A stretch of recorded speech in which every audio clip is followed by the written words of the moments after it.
आज railway station को privatise किया जा रहा है, जिसपे करोड़ों लोगों के पूरे भारत में रोजी रोजगार चलते थे। कोई चाय बेचता था, वो चाय बेच के अपना घर चलाता था। एक चाय बेचने वाला बता बता के देश का प्रधानमंत्री बन जाता है, लेकिन उसी चाय वाले का रोजगार खा लिया गया आज की डेट में। उस मूंगफली वाले का रोजगार खा लिया गया आज की डेट में। लेकिन आप आवाज नहीं उठा सकते हैं। ये न्यू इंडिया है। आज के दौर में और आज के भारत में जिस मीडिया का स्तर इतना गिर चुका है कि गोदी मीडिया में तब्दील हो चुकी है, वो मीडिया उसी कलम से ये नहीं लिख सकती थी कि उस क्रूड सरकार ने जो 30 रुपए 40 रुपए डीजल पेट्रोल की बात करी थी, और जब 30 रुपए और 40 रुपए डीजल पेट्रोल हुआ करता था तो 20 रुपए सीएनजी हुआ करता था। आज वो क्रूड सरकार की वजह से ही ये लोग रोड पे है। और ये तो एक ड्राइवर ट्रेड है, ट्रांसपोर्ट ट्रेड है, ट्रक वाले हो, बस वाले हो, आम जनता महंगाई से त्रस्त है। तो ये बदलाव, यही न्यू इंडिया आया है कि अगर इस लोकतंत्र में आप अपनी मांगों को लेकर के सड़क पे भी शांतिपूर्ण तरीके से उतरेंगे तो ये गोदी मीडिया आपको देशद्रोह में तब्दील करने के लिए एक कदम भी पीछे नहीं रहेगी। और उसका सबसे बड़ा नमूना किसान आंदोलन था। उसका सबसे बड़ा नमूना वो बेरोजगार है जो रोजगार के लिए चिल्ला रहे हैं, जिसके माँ बाप ने जमीन जायदाद बेच के पढ़ाई। लेकिन वो दोस्तों नमस्कार। पिछले 3 दिनों से जो टैक्सी ड्राइवर्स हैं, ऑटो वाले हैं, वो हड़ताल कर रहे थे। और कल इन लोगों को शायद दिल्ली के जो ट्रांसपोर्ट मिनिस्टर हैं कैलाश गहलोत, उन्होंने बुलवाया था। लेकिन सबसे बड़ी बात यहाँ पे ये है कि ट्रांसपोर्ट मिनिस्टर इनको कहते हैं कि ओला उबर कंपनी हमारे हाथ में नहीं है, हम सरकारी किराए वाला जो मीटर है उसका किराया बढ़ा देंगे। दिल्ली में कितनी गाड़ियां सरकारी मीटर से चलती है और उनका मीटर का कोई अता पता आज की डेट में है या नहीं है, इसका भी शायद ये ड्राइवर आपको बताएंगे, मैं पूछूंगा इनसे सवाल।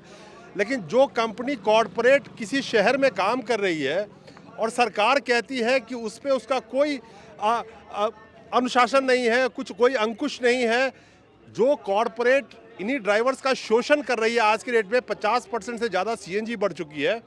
और वो कॉरपोरेट यानी कि ओला उबर जैसी कंपनियां मनमानी तरीके से अपने ड्राइवर से गाड़ियां चलवा रही हैं। गाड़ी इनकी, सीएनजी इनकी, खर्चे इनके, मेहनताना इनके, 6 रुपये पर किलोमीटर पे गाड़ी चलवाना।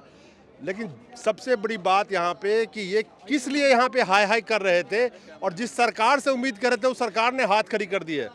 सुमेर जी, ये बताइए कि कल आप लोगों की मीटिंग हुई थी, क्या बात हुई? कल ट्रांसपोर्ट मिनिस्टर दिल्ली के, उन्होंने क्या कहा आप लोगों से? नहीं, उन्होंने कल हमें और हमारे कुछ साथी संगठनों को सभी को बुलाया और उन्होंने बोला कि भाई 2017 सिटी स्कीम पे बहुत जल्दी एक कमेटी बनेगी और जो आपका किराया है उसको बहुत जल्दी 1 हफ्ते के अंदर अंदर बढ़ा दिया जाएगा।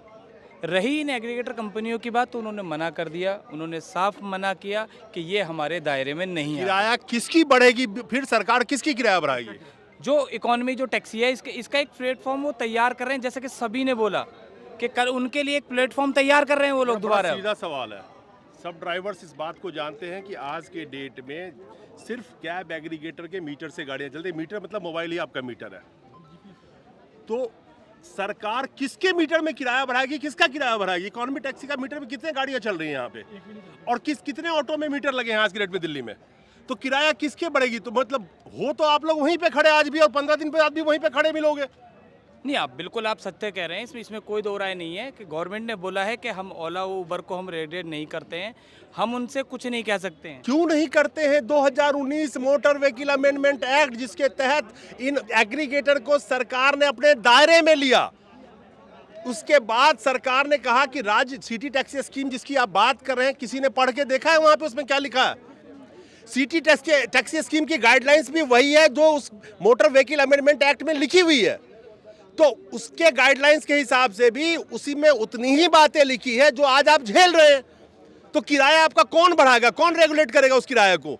सबसे बड़ी बात है, हम बताते हैं कि जैसे कि इन्होंने बोला कि 2017 सिटी स्कीम में सब कुछ है, हम पहले वो देखना चाहते हैं कि सरकार उसे जो बीते 9 सालों से अपने पास अटकाई हुई है फाइल को, और बड़ी मुश्किल से इतना जदोजहद 2-3 दिन की 45 डिग्री के टेम्परेचर में हम सरकार के दरवाजे पर गए और हमने एक बार फिर वही काम किया जो हम पिछले बीते 9 सालों से 7 सालों से करते आ रहे हैं, और 9 साल से हम झेलते आ रहे हैं कि 2017 सिटी स्कीम को लागू किया जाए।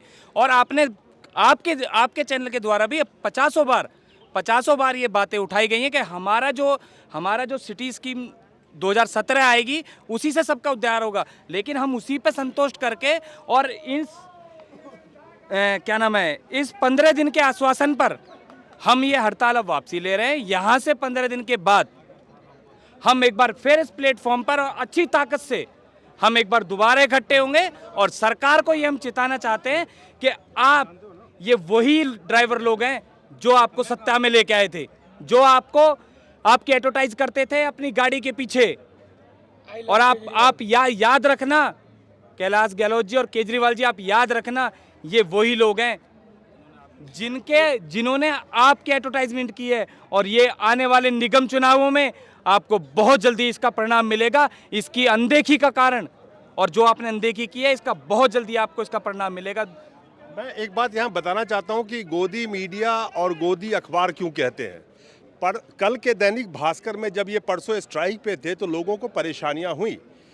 इनके बच्चे कैसे पल रहे हैं, इन ड्राइवर्स के साथ क्या परेशानी है, और आप आम जनता इस चीज़ को जानते हैं कि किस तरह से फ्यूल प्राइसेस बढ़े हैं। पेट्रोल हो, डीजल हो, सीएनजी हो, 50% से ज़्यादा इनके दाम बढ़ चुके हैं। लेकिन इनकी गाड़ियां चल रही है आज भी 6 रुपये 7 रुपये पर किलोमीटर के पे 2016 में जो रेट कंपनियों ने फिक्स किया था इनको लालच दे दे के। लेकिन दैनिक भास्कर ने कल अपने पहले पन्ने पे लिखा है कि ये एक फोटो लगाया जिसमें लोग और बच्चे सामान उठा रहे थे रेलवे स्टेशन पे। उन्होंने लिखा कि ये बहुत क्रूर तरीका है अपने मांगों को मनवाने का।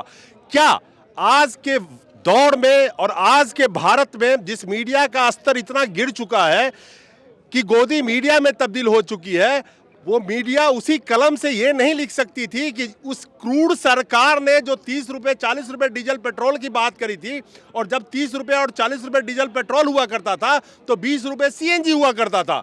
आज वो क्रूर सरकार की वजह से ही ये लोग रोड पे हैं। और ये तो एक ड्राइवर ट्रेड है, ट्रांसपोर्ट ट्रेड है, ट्रक वाले हों, बस वाले हों, आम जनता महंगाई से त्रस्त है। लेकिन ये अगर मांगे मनवाने के लिए रोड पे उतरे तो ये सब क्रूर आदमी है, ये सब क्रूर है, यानी कि बहुत दुष्ट कह लीजिए, क्रूर कह लीजिए, जो लोगों को परेशानी हो रही है। लेकिन इनके ये जो खुद भी मर रहे हैं, इनके बच्चे भूखे मर रहे हैं, इनके बच्चे अनपढ़ कुपड़ रह जाएंगे क्योंकि पैसे नहीं है इनके जेब में। लेकिन इनको कहा जा रहा है कि ये क्रूर तरीका है मांगों को मनवाने का।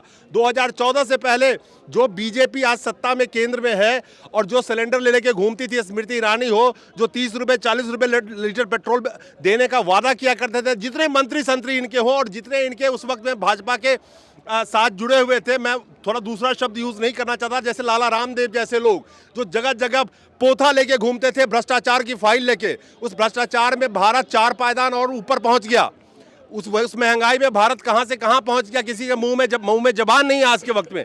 लेकिन अगर कोई भी आज ये ट्रांसपोर्ट ट्रेड वाले हैं, मध्यम वर्गीय, महंगाई के खिलाफ त्रस्त है, और भी ट्रेड है, पूरे भारत को बेचा जा रहा है, अगर लोग विरोध करें तो वो क्रूर लोग हैं। तो ये बदलाव, यही न्यू इंडिया आया है कि अगर इस लोकतंत्र में आप अपनी मांगों को लेकर के सड़क पे भी शांतिपूर्ण तरीके से उतरेंगे तो ये गोदी मीडिया आपको देशद्रोह में तब्दील करने के लिए एक कदम भी पीछे नहीं रहेगी। और उसका सबसे बड़ा नमूना किसान आंदोलन था, उसका सबसे बड़ा नमूना वो बेरोजगार है जो रोजगार के लिए चिल्ला रहे हैं, जिसके माँ बाप ने जमीन जायदाद बेच के पढ़ाई, लेकिन वो नौकरी की अगर मांग करे, जो सरकार 2 करोड़ नौकरियों का वादा करके आई थी और 2 करोड़ हर साल के हिसाब से नौकरियां खा गई जिसकी नौकरी थी। आज रेलवे स्टेशन को प्राइवेटाइज किया जा रहा है जिसमें करोड़ों लोगों के पूरे भारत में रोजी रोजगार चलते थे। कोई चाय बेचता था, वो चाय बेच के अपना घर चलाता था। एक चाय बेचने वाला बता बता के देश का प्रधानमंत्री बन जाता है, लेकिन उसी चाय वाले का रोजगार खा लिया गया आज के डेट में, उस मूंगफली वाले का रोजगार खा लिया गया आज के डेट में। लेकिन आप आवाज नहीं उठा सकते हैं। ये न्यू इंडिया है। सिर्फ धर्म का अफीम खिला के और देश के जो मेन मुद्दे हैं, जो महंगाई है, बेरोजगारी है, आम जनता की परेशानियां हैं, ये देश नहीं बिकने दूंगा का नारा लगाते थे और देश की एक एक संपदा सेल पे लगी हुई है। मुद्दा आज ये है कि इनको जो एक आश्वासन दिया जा रहा है, जब कहते हैं कि ये कॉरपोरेट इनके हाथ में नहीं है, और हाथ में आएंगे कैसे? करोड़ों रुपए के चंदा जाते हैं, हाथ में आएंगे कैसे इनके? उसी कॉरपोरेट के द्वारा शोषण किए जाने के बावजूद ये आवाज़ लगा रहे हैं, तो सरकार से जो ये गुहार लगा रहे हैं कि हमें बचाइए, हमारा रेट फ्यूल प्राइस से लिंक होना चाहिए। पहले क्या होता था कि हर चीज़ का रेट फ्यूल प्राइस से लिंक था। किसी ट्रांसपोर्टर का अगर रेट बढ़ता था तो यानी कि किराया बढ़ चुका है। आपने देखा होगा सरकारी बसों के किराया बढ़ जाते थे, जब 50 पैसे किराया बढ़ते थे तब आंदोलन होता था। आज के डेट में फ्यूल प्राइसेस डबल हो चुके हैं, लेकिन इनके जो प्राइसेस हैं उसमें बढ़ोतरी करने के नाम पे एक खिलवाड़ किया जा रहा है और दिन ब दिन ये बर्बाद से बर्बादी के गर्त में घुसते जा रहे हैं। कैसे? अब जो आश्वासन दिया जा रहा है उसका तो कोई तुक ही नहीं है। बिल्कुल उसका कोई तुक नहीं है।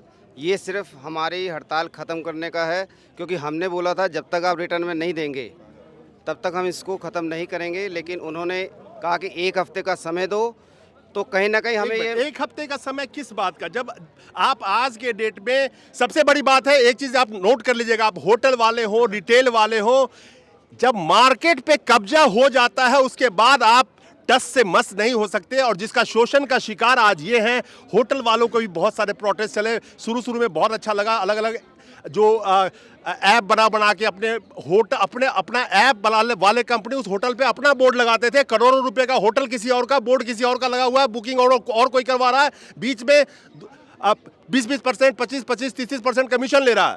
लेकिन जब बाजार पे कब्जा हो जाता है तब क्या हाल होता है, इनकी आज सुनने वाला कोई नहीं है। किस बात का आश्वासन? 7 दिन बाद क्या कर लोगे आप? 7 दिन बाद अगर वो नहीं मानेंगे तो हमने आज यहाँ डिक्लेयर कर दिया है कि हम फिर दुगनी संख्या में और दुगनी क्षमता के साथ उनका विरोध करेंगे। ये वही सरकार है जब ये 49 दिन के लिए आई थी तो एक रात में इन्होंने 15 रुपये घटा दिए थे सीएनजी के प्राइस में। 53 रुपये सीएनजी का प्राइस था, वो 37 रुपये कर दिया गया था, 35 रुपये कर दिया गया था, ठीक है।